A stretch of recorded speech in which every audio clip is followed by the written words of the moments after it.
This way lang at your service. At welcome po ulit sa ating biyahe. Halika na, sakay na.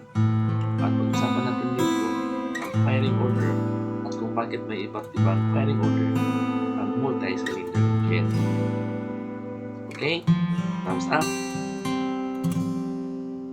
Sige, tuloy na tayo.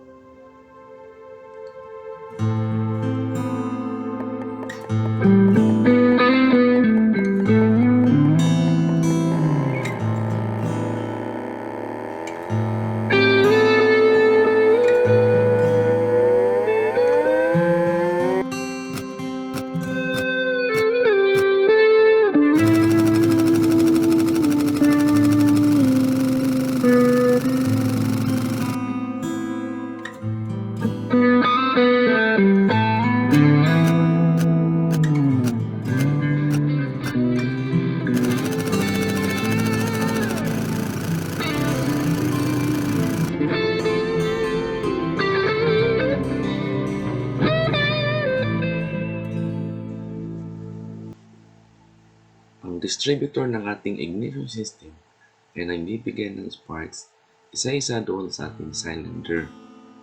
Ang bilang ng sparks sa isang ikot ng ignition distributor ay nabibilang sa dami ng cylinders. Ngayon, pag-usapan naman natin ang 4-cylinder engine. Magpalipat-lipat ang spark sa cylinders ng ating makina at kinakailangan ng spark sa isang cylinder bawat 720 degrees o dalawang ikot ng crankshaft.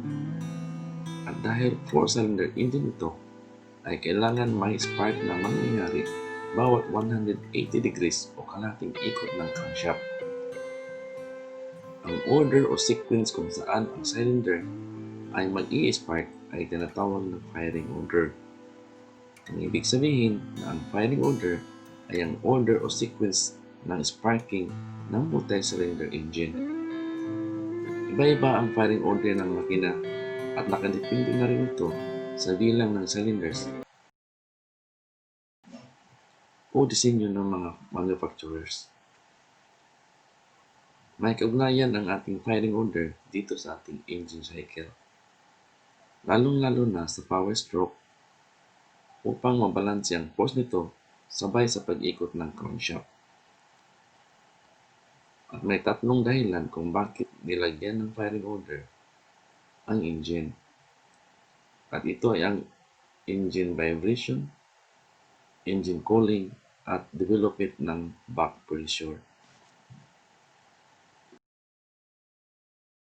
Tungkol dito sa ating engine vibration, kapag ang unang cylinder ay nag-fire, makikita natin na ang force nito pababa ay nagkaroon din ng pagtaas ng load dito sa bearing A at B. At makikita din natin na mas mataas ang load sa bearing A kumpara sa bearing B. At kung isusunod ang cylinder number 2, ay mas lalong tataas pa ang load sa bandang bearing A at ang vibration ng engine.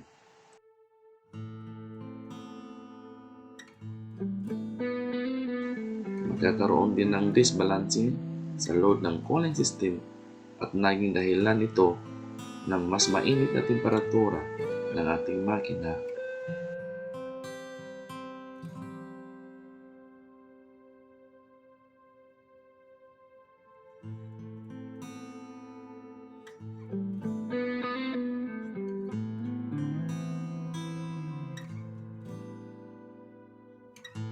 Higit sa lahat, nagiging sanhi din ito pagtaas ng ating exhaust back pressure at naging sanhi naman ito sa sobrang init ng exhaust manifold at hindi maiwasan na ang exhaust gases ay bumabalik sa loob ng cylinder.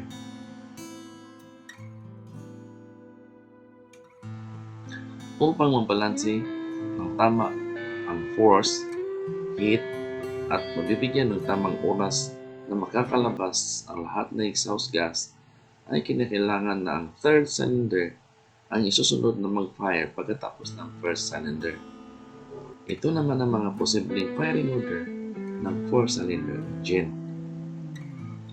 1342, 1, 2, 4, 3. At ang common ay ang 1, 3, 4, 2. At sa 6-cylinder engine naman, ito ang mga posibleng firing order. 1, 5, 3, 6, 2, 4. 1, 5, 4, 6, 2, 3. 1, 2, 4, 6, 5, 3. 1, 2, 3, 6, 5, 4. At ang 1, 5, 3, 6, 2, 4 ay ang pinaka-common. So, ito yung video natin sa 4-cylinder engine na ang firing order ay 1, 3, 4, 2.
At ito naman ang video natin sa 6-cylinder engine na may firing order na 1, 5, 3, 6, 2,